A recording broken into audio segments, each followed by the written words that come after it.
عام بول رہا ہے قیامت آنی ہے، مگر پھر بھی تم اس کے لیے منتظر نہیں ہو، پھر بھی تم اس کی امید نہیں رکھتے اور انکار کرتے ہو. یہ ہے وہ دلیل کہ جو انسان کو اپنے وجود سے قیامت کے یقینی ہونے کو بتایا گیا. وَيْلٌ يَوْمَئِذٍ لِّلْمُكَذِّبِينَ، فرمایا کہ اس دن تباہی ہوگی جھٹلانے والوں کے واسطے. یہاں تو ٹھیک ہے تم گزر کر لو جس طرح بھی ہو رہا ہے، یہاں ڈنڈا نہیں لگتا، لیکن کب تک؟ وہاں آ کر کے جو جھٹلانے والے ہیں، نہ ماننے والے ہیں، ان کو اس کے ہولناکیوں سے واسطہ پڑے گا. فرمایا الم نجعل الارض کفاتا. یہ ایک چوتھی دلیل آ رہی ہے، بڑی عجیب دلیل ہے. سمپل، ساری دلیلیں سمپل ہیں، ہلکی پھلکی مگر بڑی مضبوط. ایک عجیب دلیل ہے. فرمایا الم نجعل الارض کفاتا احیاء وامواتا. یہ ایک زمین ہے، کوئی اس کی حد ہے؟ آپ اس کو پیمائش کر لیں، پتہ نہیں کوئی جغرافی کا کوئی آدمی بھی ہے کہ نہیں، پوری زمین کا جو ہے گلوب کا کچھ ہے نا، وہ کیا ہے، کتنا ہے جی، کچھ کو معلوم ہے؟ خیر جو بھی ہے، میں عرض کر رہا ہوں کہ ایک لمیٹڈ ہے، ایک محدود ہے اس کا سائز زمین کا. اور لمیٹڈ جو ہے، جو بھی چیز ہوگی آخر اس کو کہیں نہ کہیں تو آپ جا کر کہیں گے بھائی اب گنجائش نہیں. سمجھ میں آیا؟ کھانا آپ نے پکایا، بھائی کتنے آدمیوں کے لیے پکایا؟ 10 کے لیے پکایا. آپ کہہ سکتے ہیں کہ بھائی 10 آدمیوں کے لیے کھانا ہے، بس زیادہ زیادہ پھر چلو بھائی 12 کھا لیں گے، چلیے صاحب 15 کھا لیں گے. نہیں صاحب باہر تو 25 آدمی کھڑے، 25 کو کیسے کھلائیں گے؟ 10 کا کھانا 25 کو ہم نہیں کھلا سکتے. ہر چیز میں یہ ایک جگہ ہے، ایک حساب بنا ہے. فائر ڈپارٹمنٹ کہتی ہے کہ اس حال کے اندر اتنے لوگ آنے چاہیے. اب آپ دعوت دے کر بلا دیں اپنی شادی میں 3000 آدمیوں کو اور کہیں کہ MCC کے پرے حال میں سب کی دعوت ہے، کیسے آئیں گے؟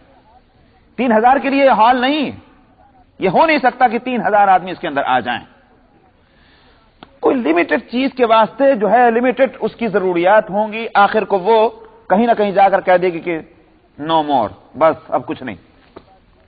لیکن عجیب بات یہ ہے کہ یہ زمین جو ہے، فرمایا ہم نے اس زمین کو کیا کافی نہیں بنایا؟ زندوں کے واسطے بھی مردوں کے واسطے بھی. سمجھ میں آیا؟ زندگی سب کی اسی میں سے ہو رہی ہے، ساری پیدائش زمین میں سے ہو رہی ہے، ان کی ضرورتیں زمین میں سے نکل رہی ہیں. غلہ ہو، پانی ہو، کوئلہ ہو، پیٹرول ہو، سب چیزیں اسی زمین کے اندر سے نکل رہی ہیں. سمجھ میں آیا؟ رکتی ہی نہیں. انسان پہ انسان پیدا ہوتے چلے جا رہے ہیں اور یہ زمین ہے کہ اپنے خزانے اگلتی چلی جا رہی ہے. کوئی کبھی یہ نہیں ہوتا کہ میں نے اب نہیں. اور پھر تماشا کیا ہے؟ انسان مرتا ہے وہ بھی زمین میں جا رہا ہے. یہ نہیں ہوتا کہ بھائی اب زمین بھر گئی، اب یہ پورا جو ہے سیمیٹری ہو گئی ہے، اب کسی آدمی کو مرنے مت دو. سارے مرتے چلے جا رہے ہیں، وہ بھی سبھی زمین میں چلے جا رہے ہیں. تو فرمایا کیا ہم نے اس زمین کو کافی نہیں بنایا زندوں کے واسطے، مردوں کے واسطے؟ الم نجعل الارض کفاتا. تو پھر کیوں سمجھ میں نہیں آتا کہ اسی زمین سے ان حضرت انسان کو پھر دوبارہ اٹھا کھڑا کر دیں گے اور سارے انسان اولین اور آخرین جو ہیں وہ سب اسی میں سے اٹھ جائیں گے؟ یہ کیوں سمجھ میں نہیں آتا؟ آخر ہزاروں برس سے، لاکھوں سالوں سے اگر یہ زمین سب کی پرورش کر رہی ہے، سب کو اپنی گود میں کھلا رہی ہے، سب کو جو ہے فیڈ کر رہی ہے اور سب کو پھر آخر کار اپنے ہی وہ جو کہیے کہ اپنے قبرستان میں اتار لیتی ہے، یہی زمین کیوں نہیں پھر اس دن سب کو نکال کے کھڑا کر دے گی قیامت کے دن؟ الم نجعل الارض کفاتا احیاء وامواتا وجعلنا فيها رواسي شامخات واسقيناكم ماء فراتا. کہاں گئی ہے؟ اور فرمایا کہ ہم نے اسی زمین میں ایک اور بھی چیز رکھی ہے، اور وہ ہیں پہاڑ، بلند مضبوط. پھر وہ پہاڑ اور جگہ تو فرمایا کہ ہم اس سے ایک کام جو لیتے ہیں کہ وہ زمین کو بیلنس کرنے کا ایک کام. یہ یہاں ایک اور فرمایا دیکھو پہاڑ کتنے اونچے اونچے ہیں، مگر ہم اس سے تمہارے واسطے ایک دوسری چیز بھی، دوسرا کام بھی لے رہے ہیں. واسقیناکم ماء فراتا. ان پہاڑوں کی بلندیوں کے اوپر ہم وہاں جو ہے برف 12 مہینے برف کو جماتے ہیں، موسموں کے فرق سے اس برف کو پنگھلاتے ہیں. سمجھ میں آیا؟ اور وہاں سے وہ جو ہے برف نکل کے نیچے بہتا ہے. پھر کتنے فاؤنٹین جو ہیں ان پہاڑوں کی بلندیوں سے وہ نکل کر کے اور نیچے آتے. اللہ میاں نے کیسا ٹیوب ویل لگایا تھا. سمجھ میں آیا؟ زمین کی گہرائیوں کے اندر بھی پانی ہے. آپ کو پانی چاہیے، زمین کو کھودنا پڑتا ہے، مگر یہ پہاڑ اتنا اونچا جو ہے کئی ہزار فٹ، وہاں سے پانی کہاں سے آ رہا ہے؟ سمجھ میں آیا؟ وہ جو اس میں جو سوراخ ہو گیا ہے، ہول ہو گیا، وہ پانی وہاں کہاں سے آ رہا ہے؟ اور پانی وہ پہاڑوں کے اوپر کا آیا پانی تو بڑا لذیذ ہوتا ہے، بڑا میٹھا ہوتا ہے، بڑا تندرست صحت افزا ہوتا ہے۔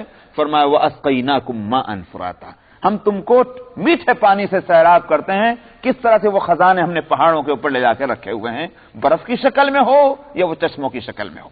وَأَسْقَيْنَاكُمْ مَاءً فُرَاتًا وَيْلٌ يَوْمَئِذٍ لِّلْمُكَذِّبِينَ، فرمایا اس دن جو ہے وہ جھٹلانے والوں کے لیے بڑی تباہی ہوگی انشاءاللہ۔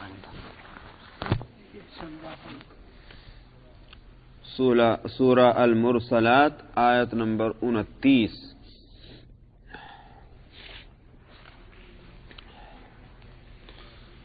اعوذ باللہ من الشیطان الرجیم، بسم اللہ الرحمن الرحیم،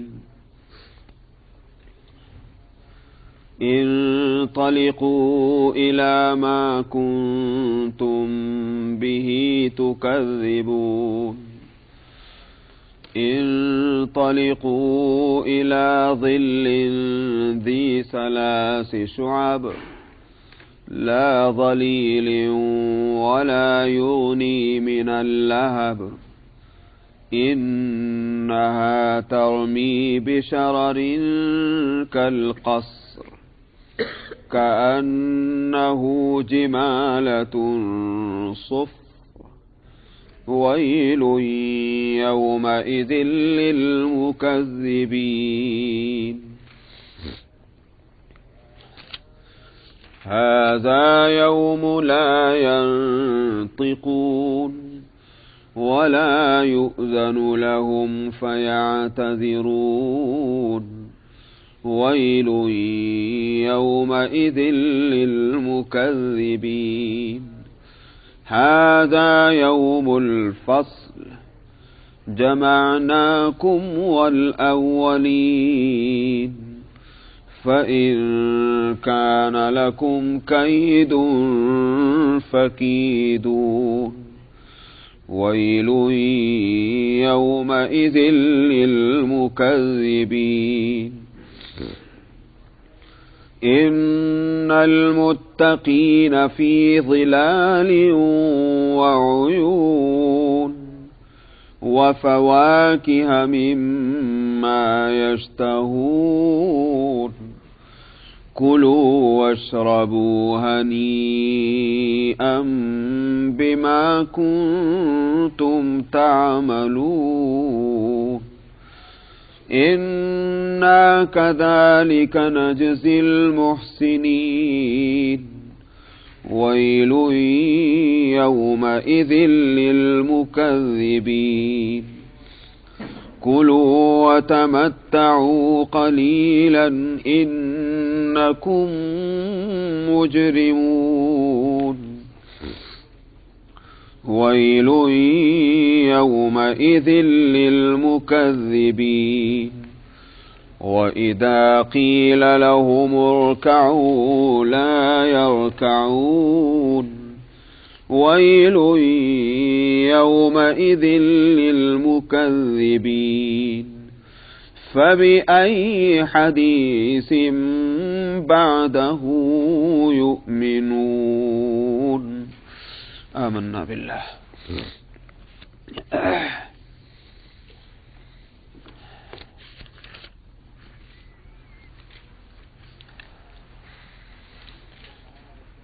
مضمون چل رہا ہے سورت میں قیامت کا، اور ان کے ماننے والوں کو کیا جزا ملے گی قیامت کے، اور نہ ماننے والوں کو کیا سزا ملے گی، اس کا تذکرہ اس سورت میں آیا۔ قیامت کے واقع ہونے کی دلیلیں عقلی، طبعی اور تاریخی، یہ دلیلیں دی جا چکی ہیں۔ تو یہاں سے فرماتے ہیں کہ اللہ تعالی قیامت میں منکرین سے فرمائیں گے کہ انطلقوا الی ما کنتم به تکذبون، جس چیز کو تم جھٹلایا کرتے تھے اب چلو اسی کی طرف۔ دنیا میں تو نظر نہیں آتی تھی حقیقت، اس واسطے اس کے منکر تھے، اب آنکھیں کھول کے دیکھ لو، یہ رہی قیامت اور اس کی سزا اور جزا، تو اس کی طرف چلو۔ قیامت واقع ہوگی وہاں انسان کے اختیار میں نہیں ہوگا کہ چلے کہ نہ چلے. جیسے دنیا میں آنا بھی اختیار میں نہیں ہے. انسان اپنے اختیار سے دنیا میں نہیں آتا، اللہ کے فیصلے سے آتا ہے. کوئی بچہ ماں کے پیٹ میں چاہے گا بھی نہیں جاتا، ابھی کچھ دن اور رہنا ہے، نہیں ہو سکتا. کوئی چاہے کہ دل گھبرا رہا پہلے ہی چل پڑو، نہیں ہو سکتا. ٹھیک اسی طرح سے جب اس دنیا سے اس دنیا کے اندر آنے میں انسان کو اپنا اختیار نہیں ہے، تو اسی طرح سے اس دنیا سے دوسری دنیا میں جانے میں بھی یہ بھی مشاہدہ ہے کہ اپنے اختیار میں نہیں. موت کس کو اچھی لگتی ہے؟ موت کون مرنا چاہتا ہے؟ سب چاہتے ہیں کہ ہم یہاں جئیں، زندہ رہیں، لیکن کیا اپنے چاہنے سے آدمی زندہ رہتا ہے؟ موت کا وقت مقرر ہے. یؤخر اللہ نفسا اذا جاء اجلها. جب کسی کا جو ٹائم ہے مقرر وہ آتا ہے، اس میں ذرہ برابر تاخیر نہیں ہوتی. تو ایک دنیا تو وہ ہے کہ جہاں سے ہم اس دنیا میں آئے ہیں، یہ آنا ہمارے مشاہدے میں ہے کہ ہمارے اختیار میں نہیں. پھر دوسرا جانا اس دنیا سے دوسری دنیا میں ہے، اس کا بھی مشاہدہ ہے کہ وہ ہمارے اختیار میں نہیں. تو پھر تیسری دنیا سے جو چوتھی دنیا میں جانا ہوگا، خود سمجھ لینا چاہیے کہ وہ بھی اپنے اختیار کے نہیں، وہ اللہ سبحانہ و تعالی کا حکم ہوگا اور سب نکل کر کے وہاں مجبور ہو کر پہنچ جائیں گے. اس لیے بچ کر بھاگنے کی کوئی صورت نہ ہوگی. فرمایا انطلقوا الی ما کنتم به تکذبون. جس چیز کو تم جھٹلایا کرتے تھے اب اس کی طرف چلو.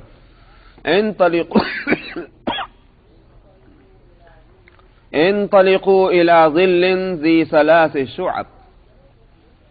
فرمایا اب چلو تم اس سائے کی طرف جو 3 ٹکڑوں میں بٹا ہوا ہوگا. شعب گروپ کو کہتے ہیں شعبہ، اور اس کی جمع ہے شعب. شعبہ کہتے ہیں ایک ڈپارٹمنٹ کو بھی کہتے ہیں، ایک گروپ کو بھی کہتے ہیں. تو شعب اس کی جمع پلورل ہے. جو 3 حصوں میں بٹا ہوا ہوگا سایہ. کہیں کا سایہ؟ دھوئیں کا سایہ. جب دھواں اٹھتا ہے آگ سے تو آپ دیکھتے ہیں کہ اس کا سایہ کچھ نہ کچھ پڑتا ہے، مگر وہ سایہ جو ہے وہ آرام دینے والا نہیں ہوتا. کسی بلڈنگ کا سایہ ہے، کسی درخت کا سایہ ہے، سایہ وہ بھی ہے مگر اس میں ٹھنڈک ملتی ہے، آدمی کو سکون ملتا ہے. اس لیے دھوپ سے گرمی سے بچ کر سایہ میں جا کر بیٹھ جاتا ہے. یہاں لفظ سایہ اسی واسطے لائے ہیں کہ کہنے کو دیکھو سایہ یہ بھی ہے، لیکن حقیقتاً یہ سایہ نہیں ہے، کیونکہ اس میں وہ فائدہ نہیں. اس سے اشارہ اس طرف بھی ہے کہ تم دنیا میں جن چیزوں کو اپنے لیے نعمت سمجھتے تھے وہ زحمت تھی، اور جن چیزوں کو تم نے اپنے لیے زحمت سمجھا تھا وہی حقیقتاً نعمت تھی. تم دنیا میں دھوکے میں رہے، یہاں بھی تم دھوکہ کھاؤ. ہے سایہ یہ مگر حقیقتاً سایہ نہیں، کیونکہ اس میں ٹھنڈک نہیں ہے. اسی واسطے حصوں میں جو بٹا ہوا کہا گیا وہ دھوئیں کی کثرت کو بتلانے کے واسطے. آگ جب زیادہ دور تک پھیلی ہوئی ہو تو اس کا سمٹ کر ایک دھواں نہیں ہوتا، بلکہ دھواں جب آگ زیادہ ہوگی دھواں زیادہ ہوگا، دھواں زیادہ ہوگا تو اوپر جا کر کے مختلف حصوں میں بٹ جائے گا. تو بتلانا یہ ہے کہ اتنی کثرت ہوگی آگ کی تو دھوئیں کی کثرت ہوگی، تو اب اس کے سائے میں جا کے بیٹھو. لیکن وہ سایہ گرمی کو بڑھانے والا تو ہوگا، ٹھنڈک پہنچانے والا نہیں ہوگا. اس لیے آگے فرما رہے ہیں لا ظلیل ولا یغنی من اللہب. وہ سایہ ٹھنڈک پہنچانے والا نہیں ہوگا اور نہ آگ کی تپش سے بچانے والا ہوگا، بلکہ دھوئیں کے اندر تو اور چنگاریاں اٹھتی ہیں. سمجھ میں آیا؟ ان چنگاریاں جو ہیں وہ آرام کہاں پہنچائیں گی؟ وہ تو بھسم کریں گی. اسی واسطے آگے اور فرما رہے ہیں انہا ترمی بشرر کالقصر. دنیا کی آگ پر قیامت کی آگ کو قیاس نہیں کیا جا سکتا. یہاں بڑی سے بڑی آگ لگا دیجئے، چھوٹی سے چھوٹا جو اس کی چنگاری ہوگی بہت بڑی چنگاری ہوگی اتنی بن جائے گی آگ کے زیادہ ہونے کی وجہ سے، ایندھن اس کا سخت ہونے کی وجہ سے. سمجھ میں آیا؟ ایندھن اگر سافٹ ہے اس کی چنگاریاں بھی چھوٹی ہوتی ہیں. اگر ایندھن جو ہے بہت پاورفل ہے، اسٹرانگ ہے، مثال کے طور پر آپ نے دیکھا ہوگا پتھر کے کوئلہ ہوتا ہے. پتھر کے کوئلے کی چنگاری موٹی ہوتی ہے بنسبت لکڑیوں کی چنگاری کے، کیونکہ لکڑی پتھر سے ذرا ہلکی ہے. تو اس کی چنگاری بڑی خطرناک ہوتی ہے. اب اس فرق کو دنیا میں اب سمجھ کر کے اب سمجھ میں آئے گی بات.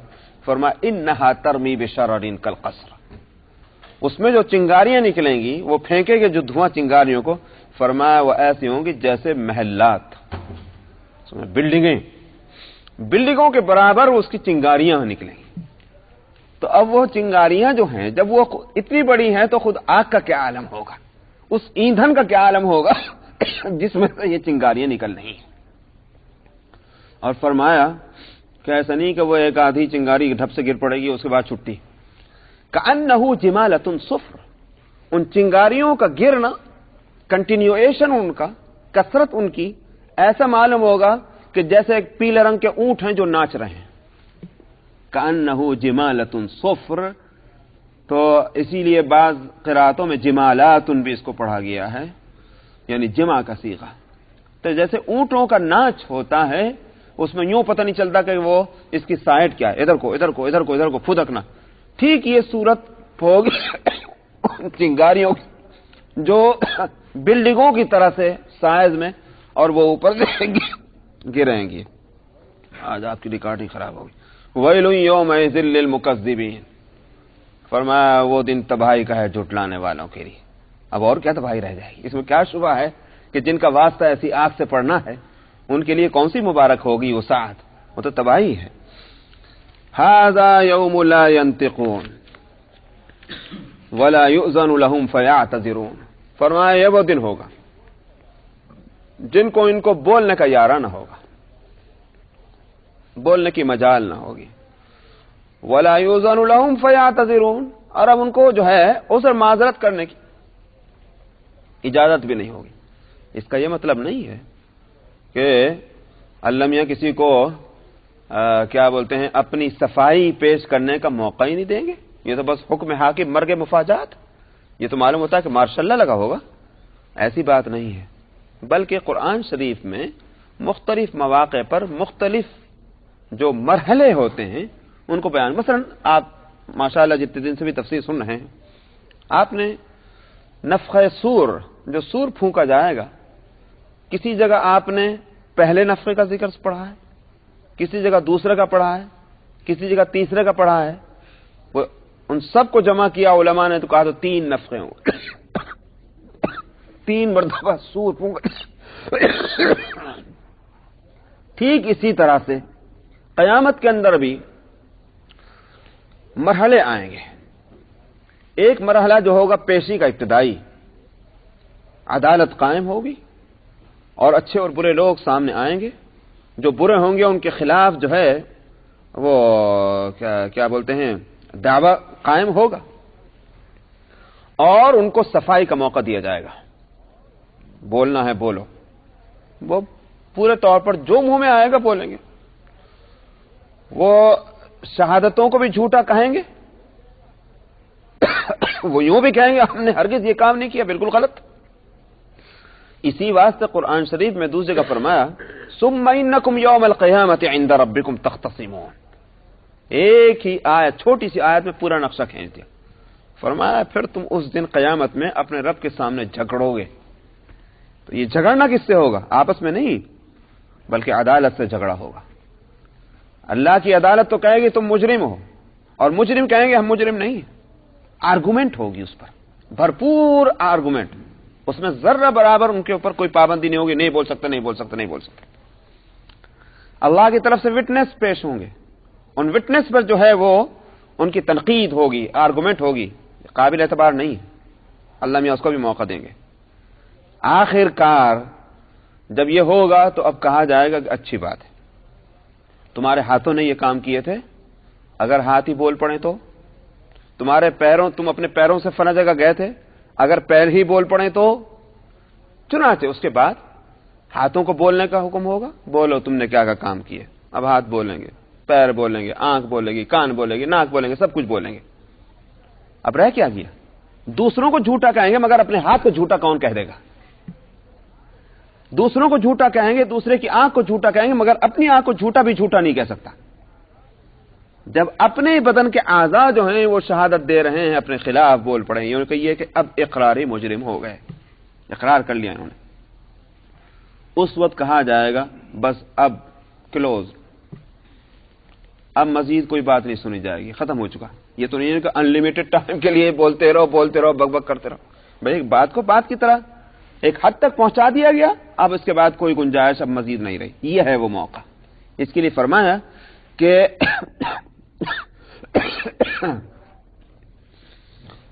ولا ھذا یوم لا ینطقون، یہ وہ دن ہوگا جس میں یہ بات نہ کریں گے، اور ولا یؤذن لہم، ان کو اجازت نہ ہوگی کہ جس میں یہ عذر معذرت کر سکیں۔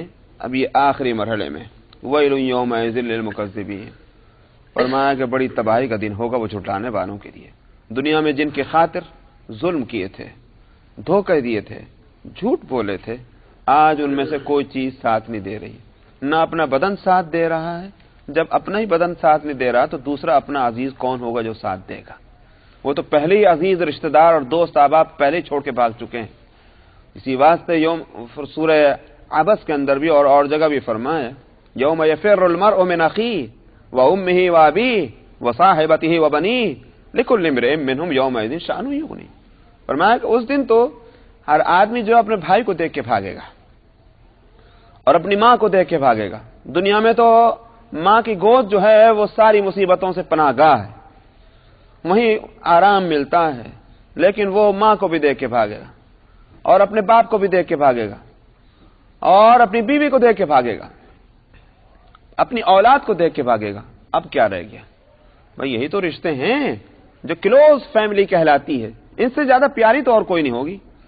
تو یہ تو پہلے ہی چھوڑ کے بھاگ چکے ہیں، کوئی ساتھ دینے تیار نہیں۔ ایک اپنا بدن رہ گیا تھا جس کے خاطر دنیا میں ہم نے سب کچھ کیا اور کرتے رہتے ہیں، یہ بدن بھی ہمارے خلاف بولے گا۔ اس لیے فرمایا کہ ویل یومئذ للمکذبین، اس دن جھٹلانے والوں کے لیے تباہی ہے۔ ھذا یوم الفصل، فرمایا کہ یہ فیصلے کا دن ہے، کوئی ہنسی مذاق تھوڑی ہے کہ اپنی تقریروں میں اور لیکچروں میں اڑا دو۔ آج فیصلے کا دن ہے۔ بہت شکریہ، اللہ آپ کو جزائے خیر دے۔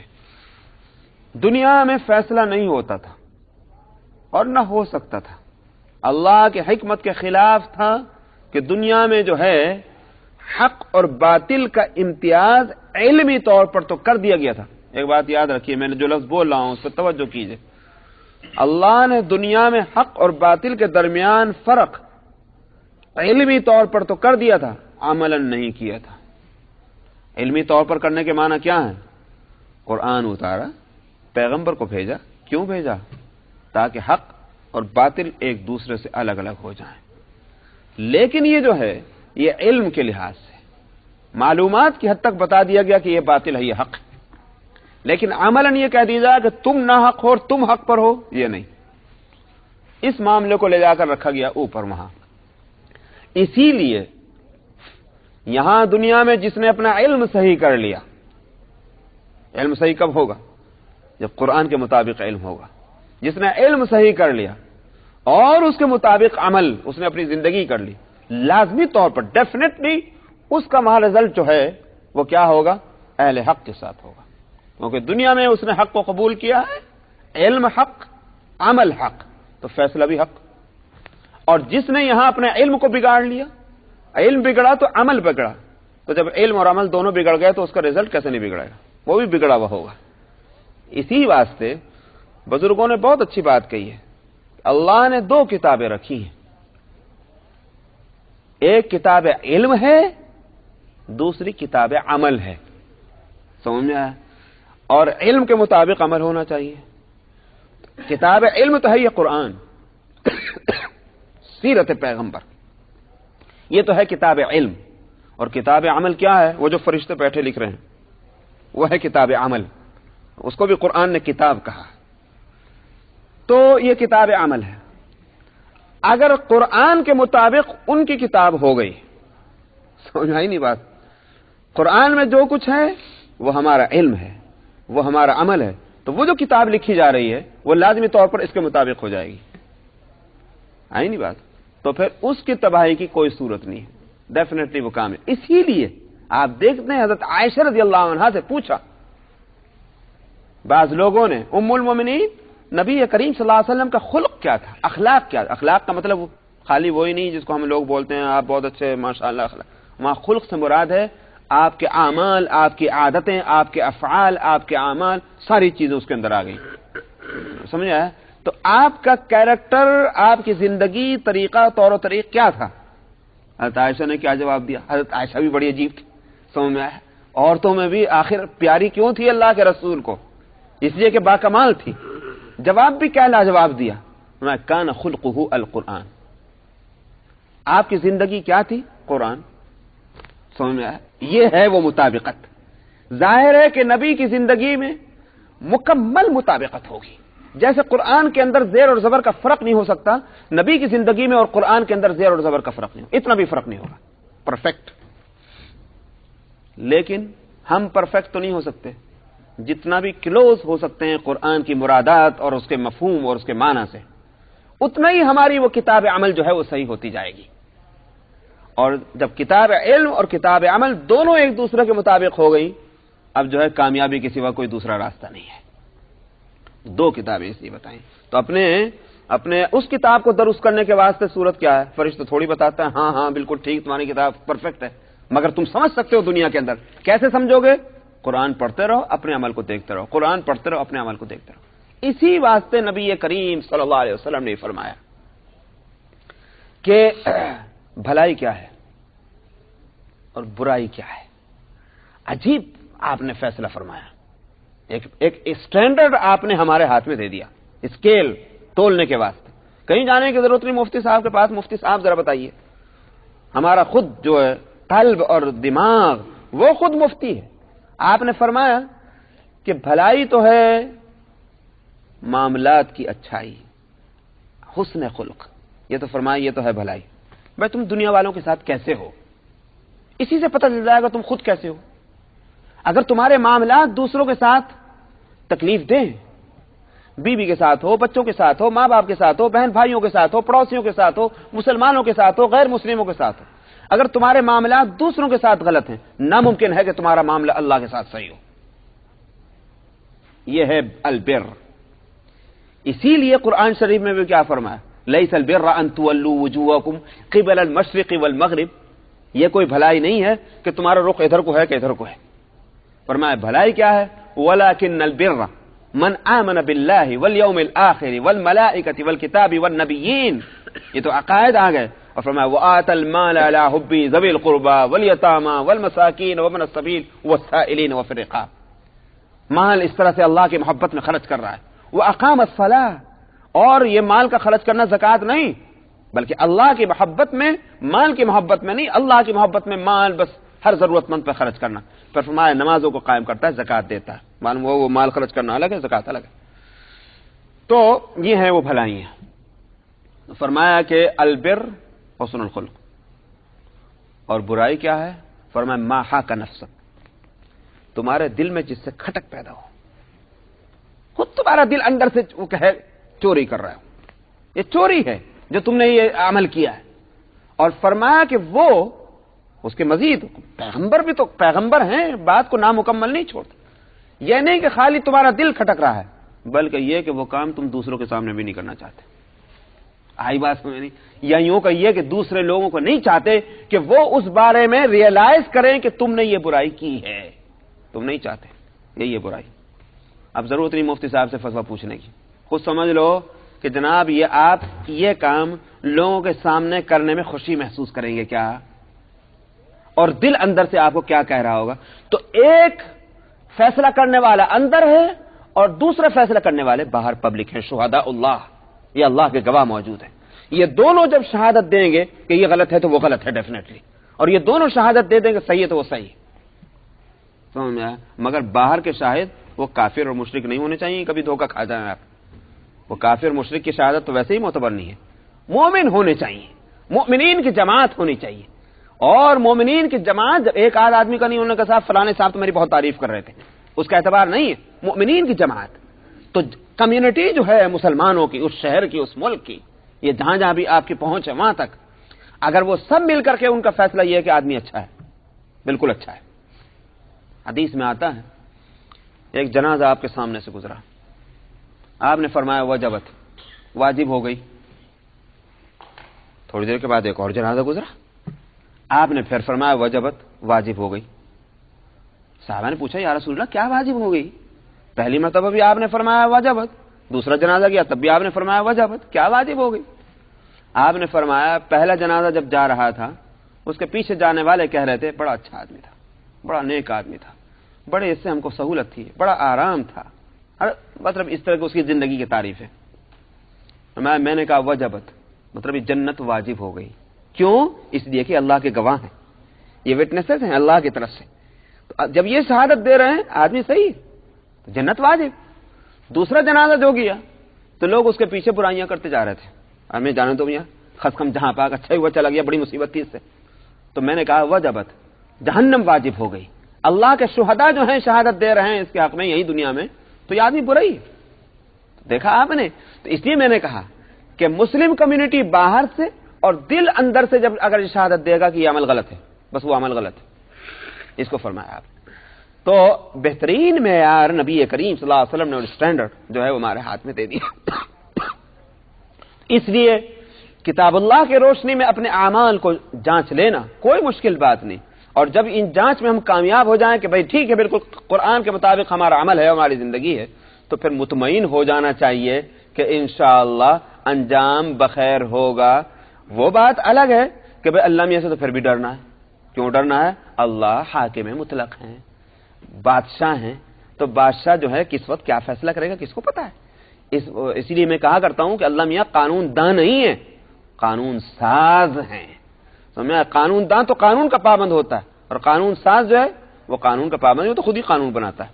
اس لیے اللہ سے ڈرنا تو ہے مگر اطمینان ہے اس بات پر. چنانچہ میں آپ کو بتاؤں ایک مشہور محدث گزرے ہیں، سامنے گھڑی نہ ہونے سے بڑا مسئلہ ہے. ایک مشہور محدث گزرے ہیں شعبی، امام بخاری سے بھی پہلے ہیں اور ان کے استاذوں کے استاذوں میں آتا ہے تذکرہ. جب ان کا انتقال ہونے لگا، ان کی بیٹی بھی عالمہ تھی، محدثہ تھی، رونے لگی. ظاہر ہے کہ باپ کے مرنے کا غم تو ہو رہا ہے، ان کی اب جان نکل رہی ہے اور انتقال ہو جائے گا، تو وہ رونے لگی. امام شعبی نے کہا بیٹی کیوں رو رہی؟ دیکھ اس جگہ پر 50,000 قرآن شریف میں نے ختم کیے، اس جگہ پر گھر کے ایک کونے میں 50,000 قرآن شریف جس نے پڑھ لیے ہوں، ظاہر ہے اس کا کوئی عمل ہے، اس کی زندگی کی مشغولیت ہے. تو دیکھو حدیث محدث کے حیثیت سے مشہور ہیں تو حدیث کے اندر بھی شغف ہے اور ساتھ میں قرآن کی تلاوت کا یہ عالم ہے. گویا یوں کہیے کہ ایک گنا اطمینان ہے، ایک گنا اطمینان ہے ان اعمال پر کہ زندگی جو گزری ہے وہ قرآن کے مطابق گزری، قرآن کی روشنی میں گزری. تو بہرحال یہ کہ یہاں فرمایا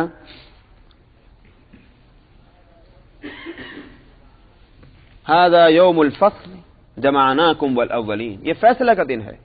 آج ہم تم کو اور تم سے پہلے جو گزر چکے ہیں سب کو جمع کر رہے ہیں. دنیا میں یوں کہا کرتے تھے صاحب قیامت کی بات ہی کرتے ہیں، مر کر دوبارہ زندہ ہو گئے. ہم نے تو آج تک کسی کو نہیں دیکھا. سمجھ میں آدم علیہ السلام سے لے کر آج تک کسی کو زندہ ہوتے دیکھا ہی نہیں، نہ سنا. کہاں سے ہوگی دوبارہ زندگی؟ اس لیے فرما رہے ہیں آج تمہیں بھی اور تم سے پہلے جو مر چکے ہیں سب کو لا رہے ہیں، سب کو دیکھ لو یہاں میدان میں. فَإِن كَانَ لَكُمْ كَيْدٌ فَكِيدُونِ، فرماتے ہیں آج اگر تمہارے پاس کوئی کیا ترپ چال ہے تو ذرا چل کے بتاؤ. جانتے ترپ چال؟ سمجھ میں آیا؟ ترپ چال بھی ہمارے حضرت سید صدیقی صاحب اس محاورے کو تو اچھی طرح جانتے. ترپ چال آپ کے یہاں بولی جاتی ہے نہیں؟ بس تو ٹھیک ہے. کوئی ترپ چال چل کے بتاؤ، کوئی چال بازی، کوئی مکر فَإِن كَانَ لَكُمْ كَيْدٌ، اگر تمہارے پاس کوئی ترپ چال ہے تو چل کے بتاؤ.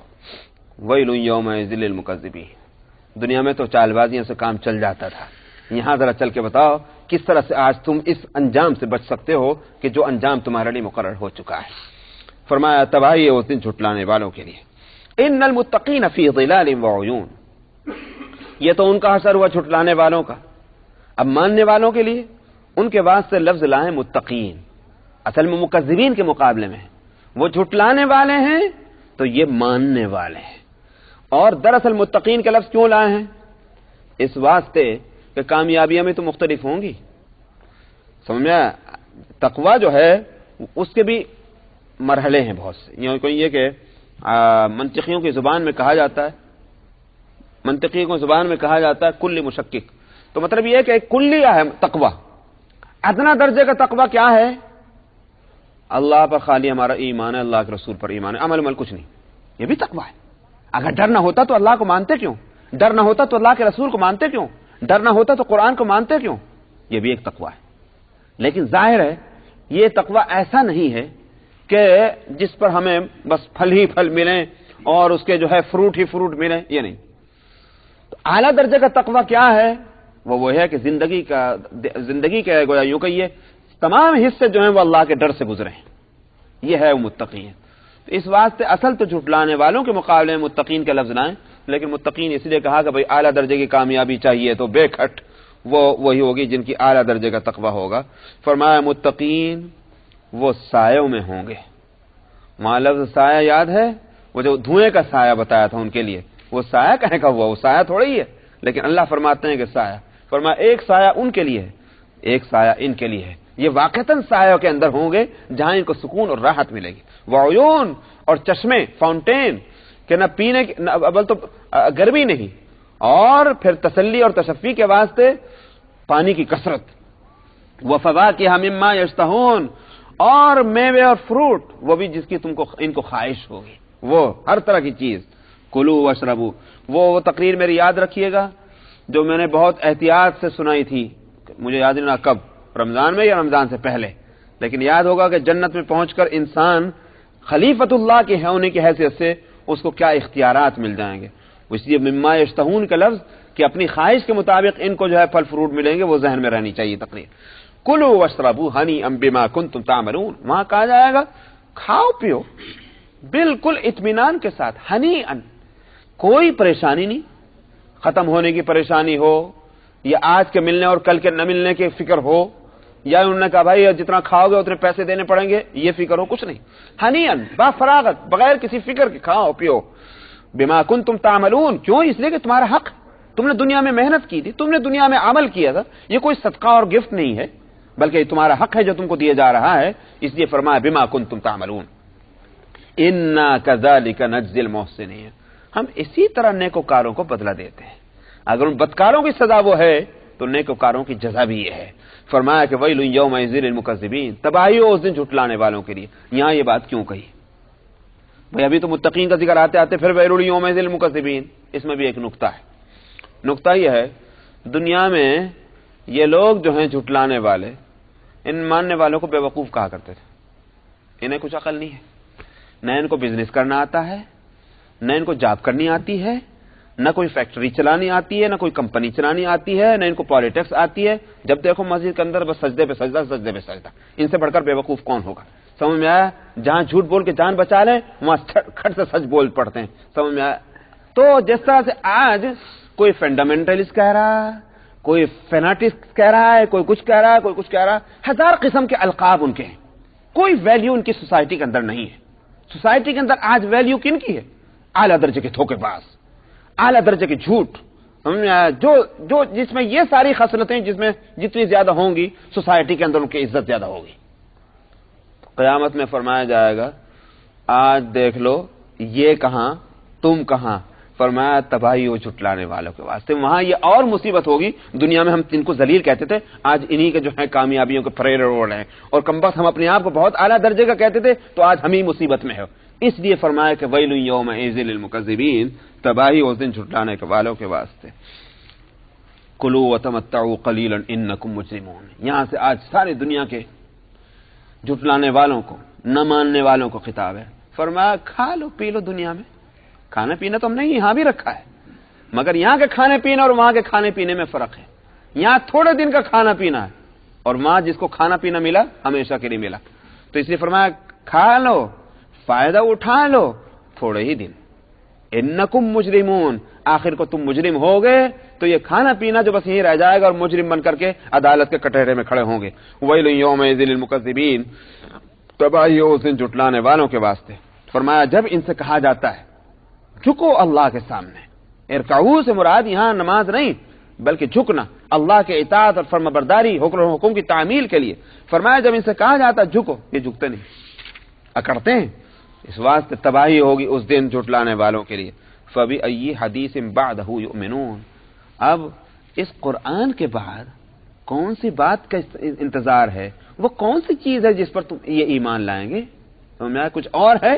اللہ نے ان کو سمجھانے کے لیے کون سی وہ تدبیر ہے اور وہ کون سا ذریعہ ہے جس کو اللہ نے اختیار نہیں کر لیا. آپ بھی کہتے ہیں میں یہ مانے گا بھی کسی طرح سے، کس طرح سمجھائیں اس کو، ہزار کوششیں کر لی، کون سی بات اس کے سمجھ میں آنے والی ہے، کوڑ مغز ہے. تو جس کسی شخص کے بارے میں آپ کہیں کہ یہ سمجھ میں آنے والا نہیں، اس کے لیے یہی کہتے ہیں کون سی بات رہے گی اب تیرے لیے سمجھانے کی کہ ہم امید کریں کہ تو سمجھ جائے گا. تو یوں کہیے کہ اعلیٰ درجے کا پاجی کوئی آدمی ہو اس کے لیے یہ لفظ ہوتا ہے. تو اب اس قرآن کے بعد وہ کون سی بات ہوگی جس پر یہ ایمان لائیں گے. اسی واسطے سنت سے یہ بات ثابت ہے کہ جب یہ آیت پڑھی جائے اس کے بعد کہا جائے آمنا باللہ، اے اللہ ہم ایمان لائے ہیں اللہ پر. تو کیونکہ اللہ یہ سوال کیا کس پر ایمان لائیں گے، ہم ایمان لائیں اللہ پر اور اس کی کتاب پر. بس اگرچہ 5 منٹ 6 منٹ ہے مگر اب سورت بھی ختم ہو گئی. وآخر دعوانا الحمدللہ.